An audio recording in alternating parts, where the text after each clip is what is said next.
五三の霧の張り紙が江戸市政に出現。宗則は十兵衛に探索方を命じた。十兵衛は泉州堺の外れで長太郎と知り合う。その父野月源九郎はかつて大阪方として戦った男。源九郎は妻の薬代のために十兵衛暗殺を引き受けるが失敗。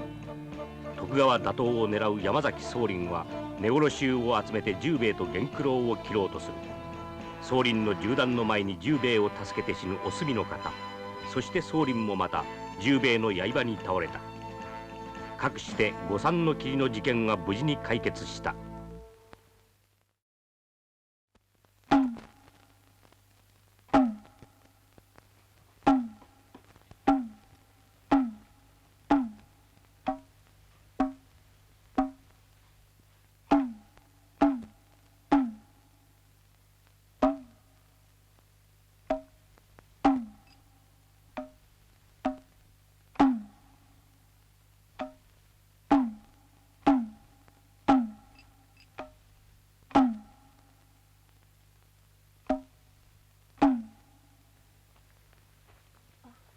又十郎様。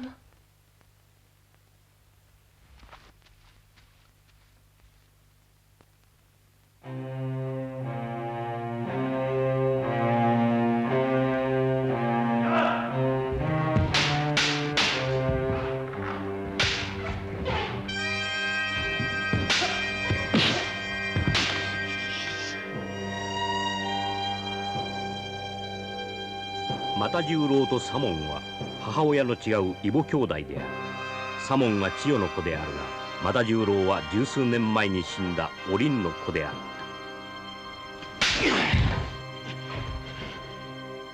兄上、参るぞ。参った。兄上、卑怯だぞ。兄上は初手から立ち会う気なんてないのだ。稽古はそういうことではない。もう一手竹刀を取られい。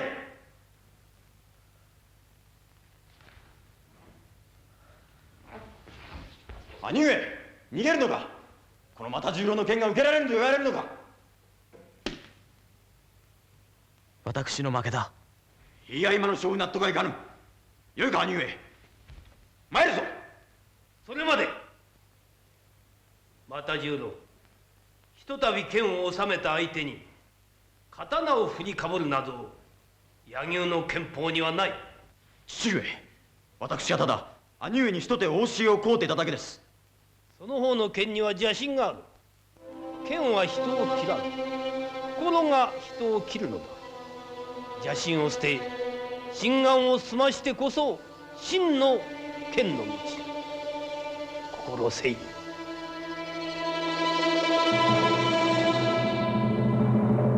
下級のお召しとのことで。その方に相談があってな。実は駿府の忠長よりこのような親書が参ってな。知公。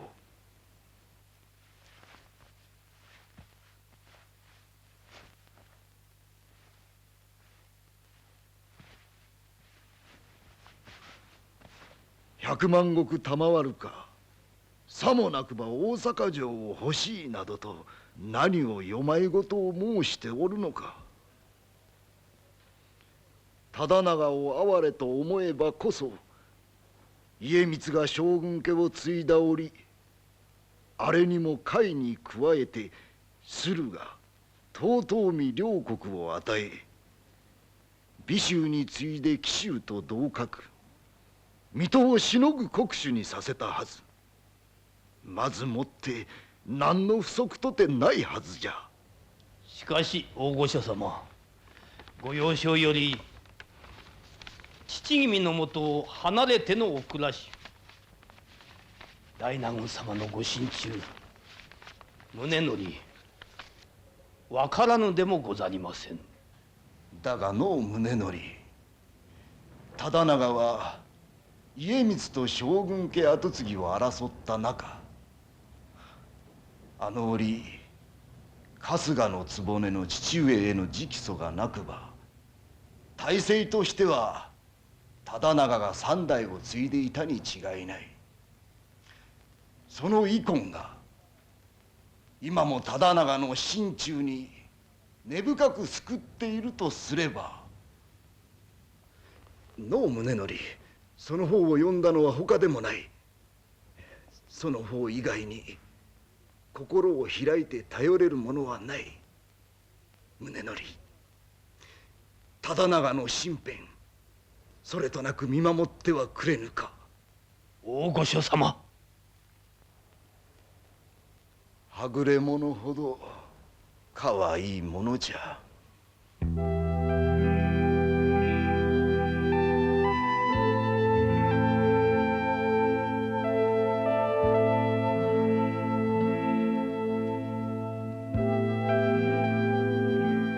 宗則は大御所秀忠のこう思う心情が痛いほど分かった。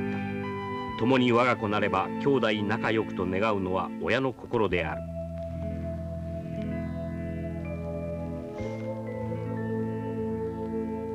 大御所様。秀忠の嘆きはそのまま宗則の心痛でもあった。彼の中で家光忠長の兄弟の像に我が子左門又十郎の像が重なった。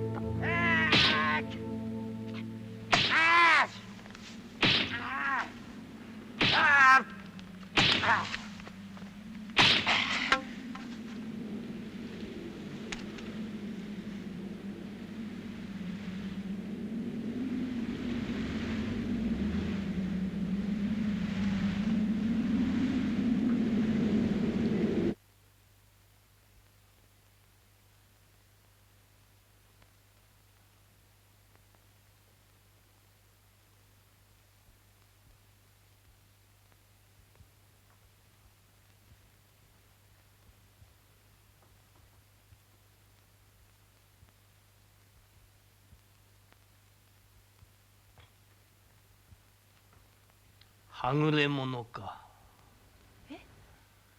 わしは左門や又十郎に対して父親として同じように接してきたつもりであったが、気づかぬうちに病弱な左門を哀れと思い心が傾いていたのであろうか。気がついた時には又十郎は橋のない向こう岸に立っていた。旦那様、私がいけなかったのでございます。私がもっと又十郎様のことに気を配っていれば。いや、そなたは実の母以上にあの子を又十郎を大事に大切に育ててくれた。礼を言う。旦那様、わしは将軍家一途にお仕えしてきた。その姿勢に間違いがあったとは思わぬ。だがその反面、子供たちには寂しい思いをさせてきた。旦那様、なんとか早く橋を架けてやらねば。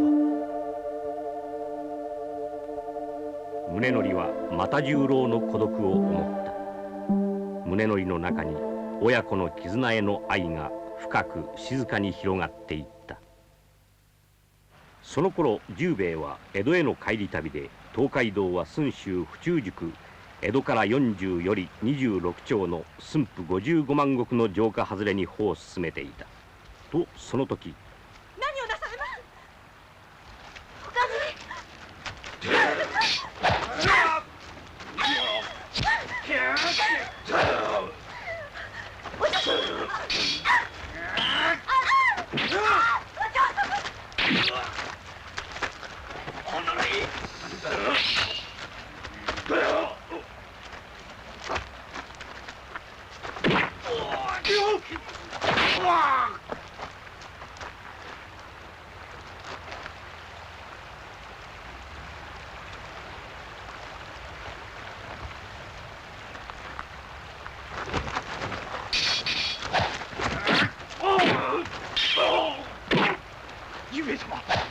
おべえ、十兵衛様、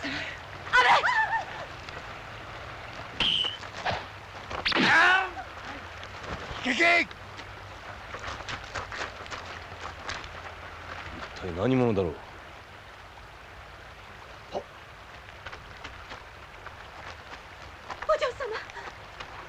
大丈夫か？大した傷ではないが手当てをせねばならんな。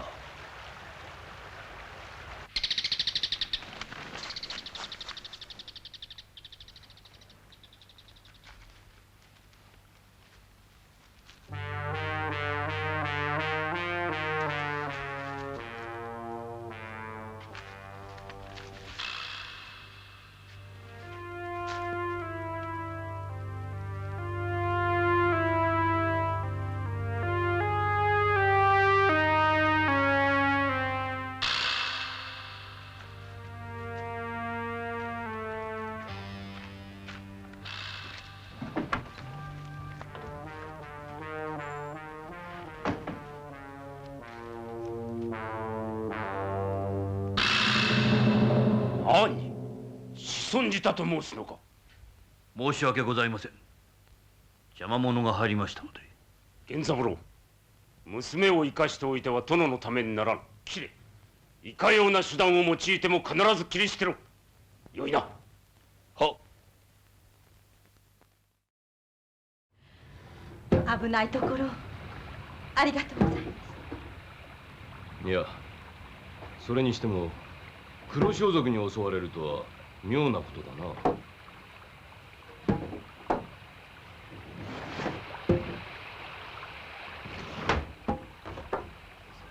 何、板倉劇。板倉劇といえば駿河藩の国家老職だ。そなたたち何故家老の手の者に狙われている。心配いたすな。怪しいものではない。柳生十兵衛と申すの。十兵衛様、江戸の。申し遅れました。私は駿河藩おそば役矢吹神左衛門の娘藤と申します。この者は友のおかじと。殿のおそば役。その娘がなぜ？父はご上意により切腹させられたのでございます。切腹？はい。三月ほど前のことでございます。ご城主大納言様が猿狩りをなされた折。猿狩り？大納言様がか？はい。ところが寸州浅間神社一帯は村人も近寄らぬ殺生禁断の診療地でございます。野猿狩りなどもってのほかのことと父はお止めしようとおいさめ申し上げたのですが、逆にご勘気を被り役職を解かれ閉門蟄居。ひならずしてご家老劇様より上意により切腹を命ずるとのお達しにて、無念にも父は。そればかりではございません。旦那様がお腹を召された後、お嬢様の身辺を狙う黒装束者が出没して。劇の手の者がなぜあなたを狙うのかな。わかりません。それゆえにお嬢様の御身の安全を図るために密かに国元を脱出し、江戸に参れば敵の目も防げるだろうと存じました。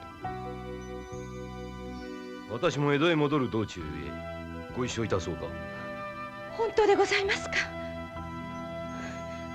お願いいたします。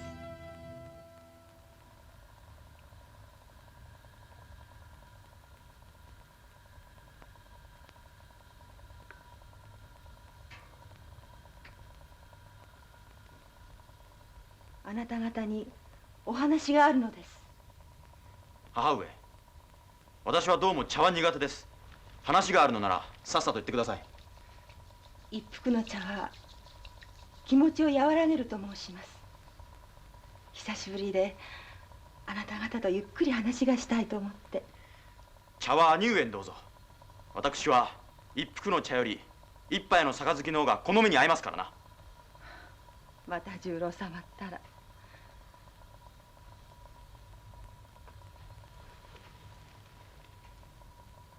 あなた方も知っての通り、旦那様は今お城の御用で日夜心を痛めておいでになります。お気の休まる時とてないほどに。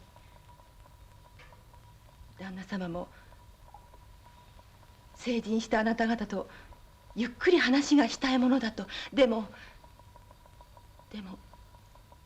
なかなかその時が持てず、子供たちがかわいそうだと。父上がそう申されたのですか？今さら何も妙に弁解がましく父上らしくもないな。父上のご多忙は今に始まったことではないのにな。それにそんなことなら何も母上を通さずになぜ父上から直接言ってはくれるのです。兄上とは共に舞を舞うことがあっても私とは話す暇がないとでも言われるのですか？又十郎様。母上も私に垣根を作られるのですか？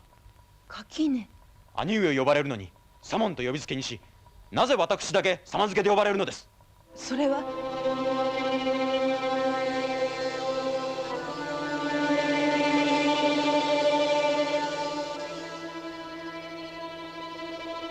ご無礼しました。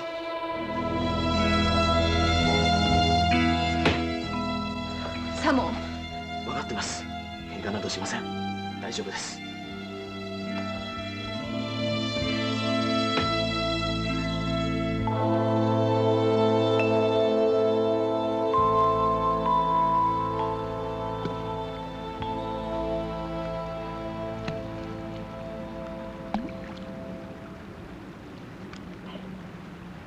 又十郎、何をそんなに腹を立てているのだ。なあ又十郎、母上は別にお前に垣根を作っているわけではない。母上の身とすれば。分かっているんだ。言ってはならぬことを口に出してしまって。しかし母上を困らそうとしたわけではないのだ。分かってくれればそれでいいのさ。私は腹が立つと後先ない男だからな。それでいて後で悔やんでまた己に腹を立てる。とにも始末が悪いやつさ。なあ又十郎、近頃お前は妙にわしを避けていて、わしが話したいと思っても。兄上、説教ならたくさんだ。いや、そんなつもりはない。私たちは事情はともあれ誠の兄弟だ。兄上、私のことならほっといてくれ。私は父上に嫌われてる人間だからな。そんなバカなことはない。いや、そうさ。私のようなひねくれの乱暴者な父上のお好みではないのさ。兄上のように何事も黙ってこの静かに父上の言うことを聞く人間とは違うしな。又十郎、兄上、すまぬが私は一人でいたいのだ。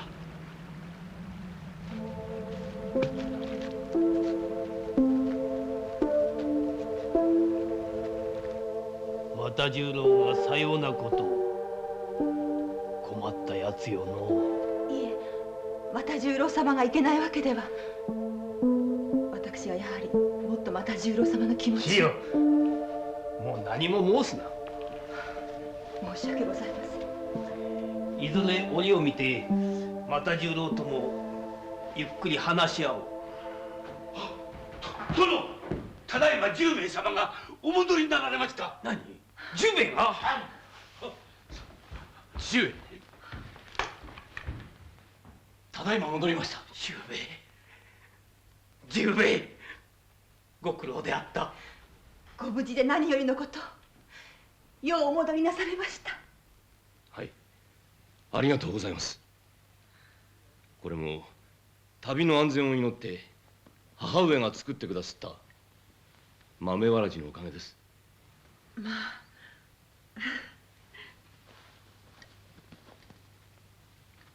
父上、駿府の城下を通りましたところ、駿河大納言様のことにつきましてよからぬ評判が。大納言様の？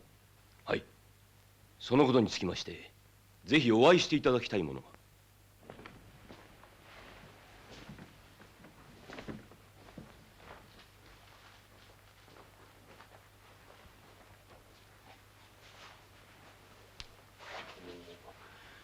陣座殿のご息女か？はい、父をご存知なので。大納言様のお茶会でお目にかかった。さようでございましたか。少しも存ぜずご無礼のほど。しかし野縁狩りを諌められたぐらいで大納言様が切腹を命じるなど考えられぬことだ。でも事実でございます。父は大納言様に殺されたも同然でございます。父上、お藤殿は国家老劇の手に狙われる身。しばらくこの屋敷にかくまってやっていただけませぬか。さようにいたした方がよい。藤殿を北屋敷へ案内いたせ。しばらく投入することになった。はい、ありがとうございます。兄上、お帰りなさいませ。おお、左門、達者だったか。はい。お藤殿、弟の左門だ。あなたの話し相手になるかもしれん。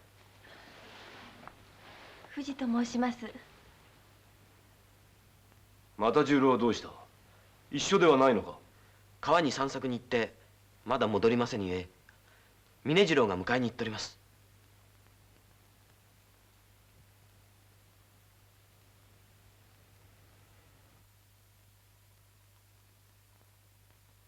しかし困ったことになったの。陣座殿の切腹がまこと上位によるものとなれば輪をかけて大納言様が追い詰められる。父上、諸大名の中には大納言様こそ将軍家の器なのにと身のご風に同情し密かに味方する者も少なくないと申します。ことに東海道を上下する諸侯はいずれも必ず駿府城に施行し大納言様のご機嫌を伺い、その許しがあるうちは何日も城下に滞在するとか。もし万一大納言様の身に何事があればその大名たちが黙ってはおりますまい。懸念するのはそのこと。将軍が江戸と駿府におわしては筆境、世の乱れとなる。将軍家が大名諸侯が二つに分かれたら関ヶ原の二の舞になりかねない。しかし父上、大納言様は気性は激しいがまことの心根はお優しいお方だと承っておりますが。それゆえどう考えても陣左衛門ほどの人物を切腹させるはずがない。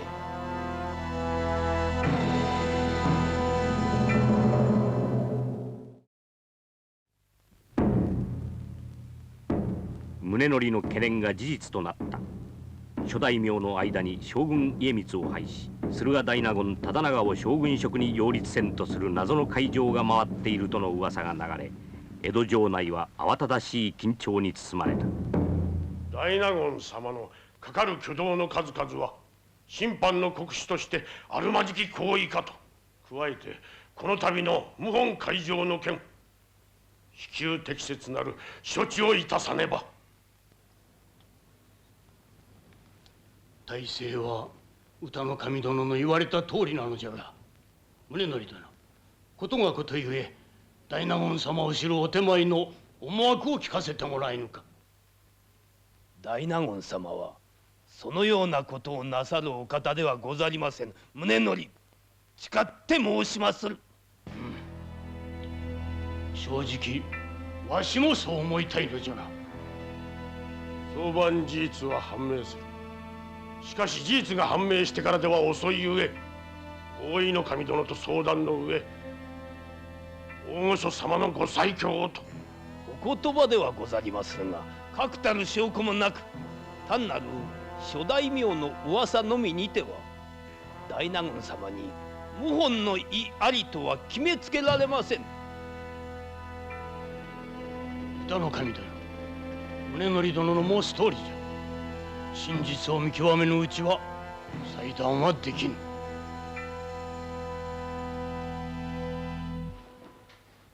酒井歌の神様がそのような急先鋒に。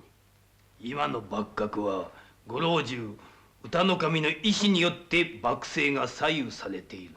そればかりか家光政権を確立させるためには手段を選ばぬ御人、それだけに大納言様の恩義が危ない。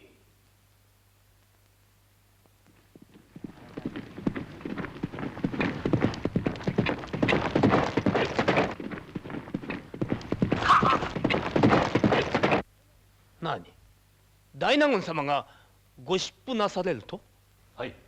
明後日には江戸屋敷にご到着の予定で。それはよかった。それでよい。大御所様と大納言様と親子水入らずで必ずお心が通じ合う。その2日後、駿河大納言忠長は大御所秀忠に会うべく江戸表に出府した。だが忠長を待っていたのは意外な事態であった。父上、一大事でございます。大納言様、大御所様にお目通りかなわず、途上まかりにならぬとのことに。何、目通りかなわず？父上がそのようなことを申されるはずがない。老中どもの策謀であろう。殿、籠の用意をいたせ。直ちに図書いたす。殿、何とぞお気を鎮められて。例者が老中ごときに指図は受けん。殿、離せ離せ。殿、そうじゃ。どけどけと申すにや。殿、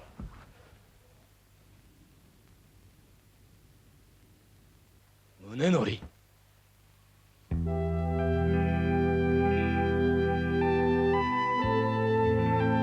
大納言様、ことを荒立ててはすべてに不利かと存じまする。私が大御所様へお取りなしいたしますゆえ、しばし。父上は将軍家の兄上に遠慮なされてのことであろう。だが子が父に会うのに誰に遠慮がいる。私とて兄上同様大御所秀忠の息子だ。違うか宗則。その方の進言により身の潔白を証言するはもとよりのことだが、宗則、私はそれ以上に無性に父上の顔が見とうなって矢も盾もたまらず急遽出府したのだ。私はもう何年も父上に会っていない。今では心から後悔しているが、家臣の止めるを振り切って診療地の野縁狩りをしたのもこの中の寒さに耐えられなかったからだ。だからといって謀反などと、この忠長誓って父上や兄上に弓を引こうなどともと考えたことはない。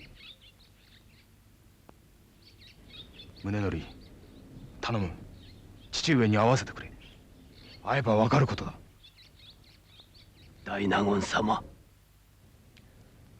私が心の頼りにしていた矢吹神左衛門も野縁狩りのことで一時閉門を申し渡したが、それを恨んで自害したと聞く。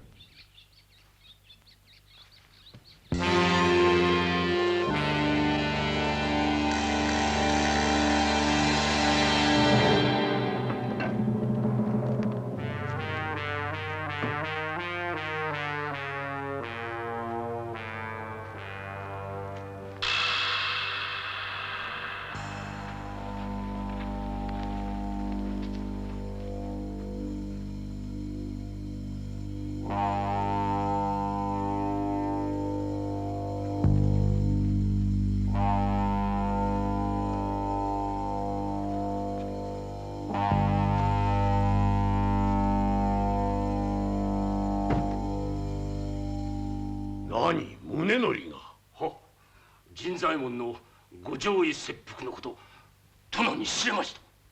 それゆえ神座の娘を手早く始末いたすと申したに。申し訳ございません。再三襲いましたが柳生の連中に阻まれまして。宗則はそのことを大御所に申し上げる所存だな。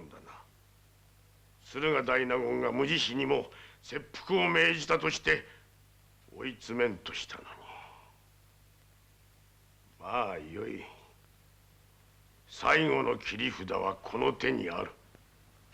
近頃諸大名の大納言道場の傾向は目に見えて強い。根を張らぬうちに目をつまねばの。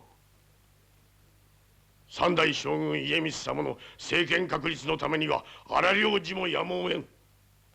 たとえ審判であろうと幕権を脅かすやつは容赦はできん。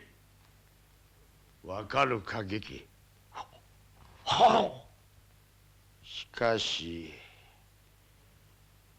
宗則がの老中様、何とぞ大納言様にお目通りお許し願いまするようお願い申し上げまする。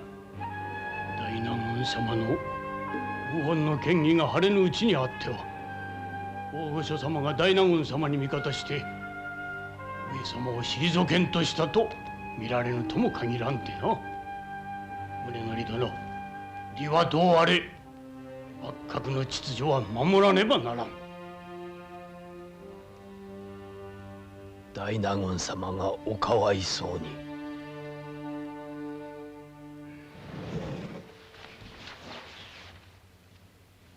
大井守殿、駿河大納言様の謀反の儀事実と判明いたした。これなるはかねてから噂の謀反会場でござる。天下の一大事とばかり伊達前田東堂の諸侯が老中職のもとに届け出たのでござる。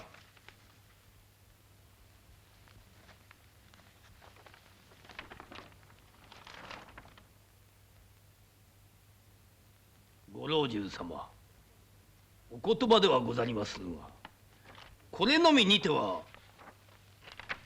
大納言様の謀反根拠なきものと思われます。宗則殿、それがいかんながら証拠があるのだ。証拠？さよう。先般筑前福岡の黒田上門之助が参勤の途上駿府にて大納言様にお目にかかった説、大納言様から自分の身に万一大事が起こった時には必ず助力を頼むと申されたという証言がある。これが上門之助の証言書だ。武家諸法度に照らし合わせるまでもなく、謀反は逆賊、公庫の憂いを排するためにもしかるべき極刑を大御所様に願い上げ。極刑などとはもってのか。確たる証拠もなしに極刑。後世の物笑いになるのは必定。老中様、何とぞご考慮のほどお願い申し上げまする。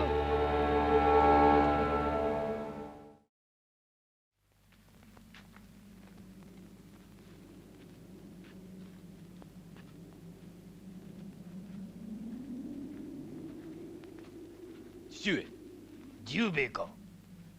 又蔵の報告によれば板倉劇が密かに歌守の屋敷に。やはり劇がな。神左衛門切腹の件は大納言様を陥れるために劇が歌守の命令で仕組んだのでは。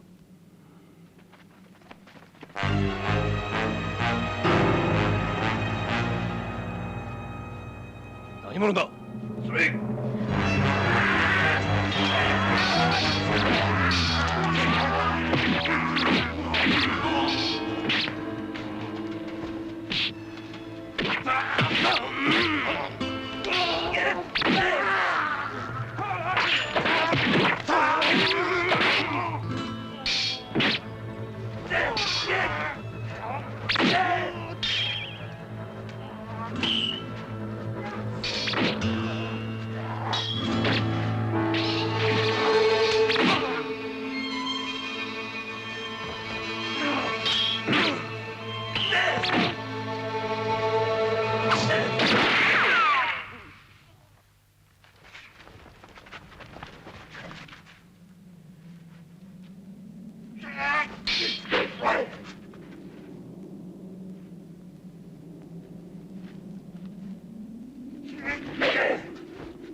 朝倉劇。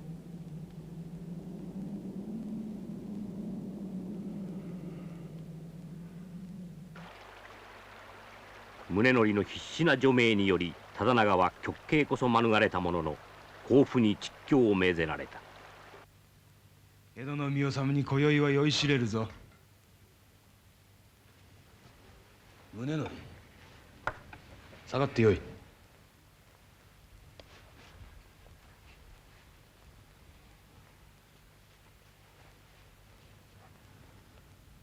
明朝甲府へお立ちと聞き参上いたしました。宗則、世話になったな。力及びませず申し訳ござりません。いや、父上に会えぬのは心残りだが、甲府に参ればまた良いこともあろう。宗則、私は生まれてこない方が良かった。いや、将軍家などに生まれてこなければ、父や母のもとで思う存分甘えてわがままを言って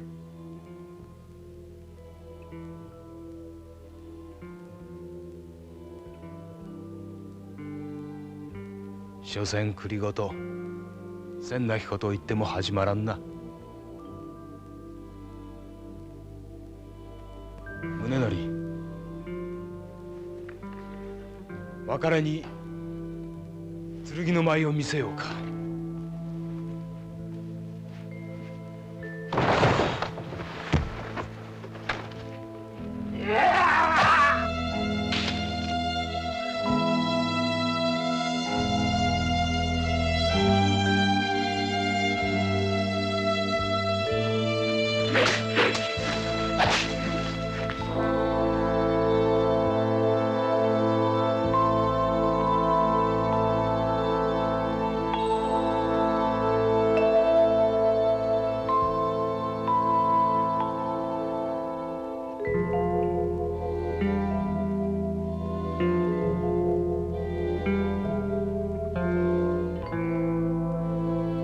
宗則の中にそれが定めとはいえ親子の情の薄き忠長の哀れが胸をついた。そして親子の架け橋のいかに大事かを改めて思い知らされた。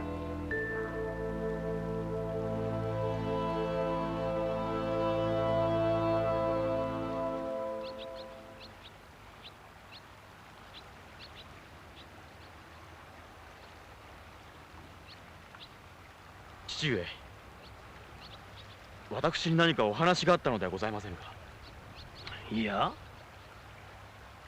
でもなぜ急に一緒に釣りに参ろうなどと。何、久しぶりに又十郎と二人で釣り糸を垂れたいと思うてな。本当ですか。父上とこうして釣りをするなど何年ぶりかな。子供の頃は兄上と3人でよくここへ来たものだが、近頃はとんと父上とゆっくり話す折もないし、父上は御用反対で仕方がないけど。寂しい思いをさせたな。今だから正直に言いますが、時々無性に父上とお話がしたくてお部屋のそばまで行ったんです。でも机に向かって一生懸命筆を手にしている父上の姿を見るとできなくて逃げてきてしまったんです。逃げた？声をかければよいではないか。でもとても話ができるような父上ではなかったもの。そんな厳しい顔をしておったが。はい、声などかけたら怒鳴られそうで。又十郎、不満がある時にはな、男らしくこの父の胸へぶつかってまいれ。思いっきりぶつかってまいれ。逃げずに怒鳴られてもよいではないか。大きな声で声をかけよ。父の胸はな、お前がぶつかってくるのをいつでも待っておるのだ。父上。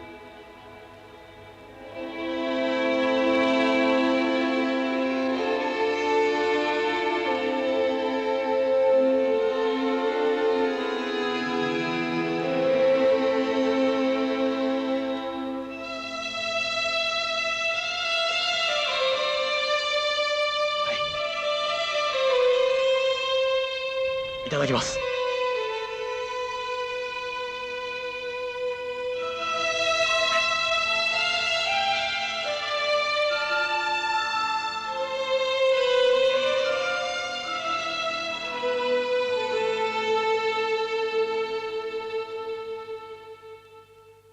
大御所秀忠は再び忠長とまみえることなく世を去った。そして忠長は領地没収の上、甲府から高崎に幽閉され、自ら命を絶った。時に寛永10年12月6日、忠長28歳。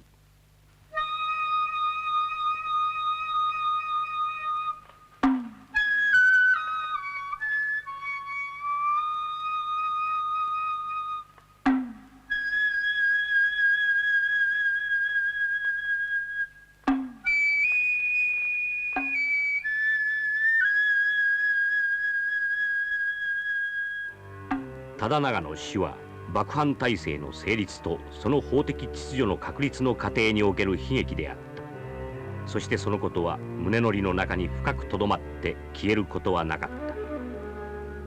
この年宗則は3000石の加増を受け総目付職に任命された。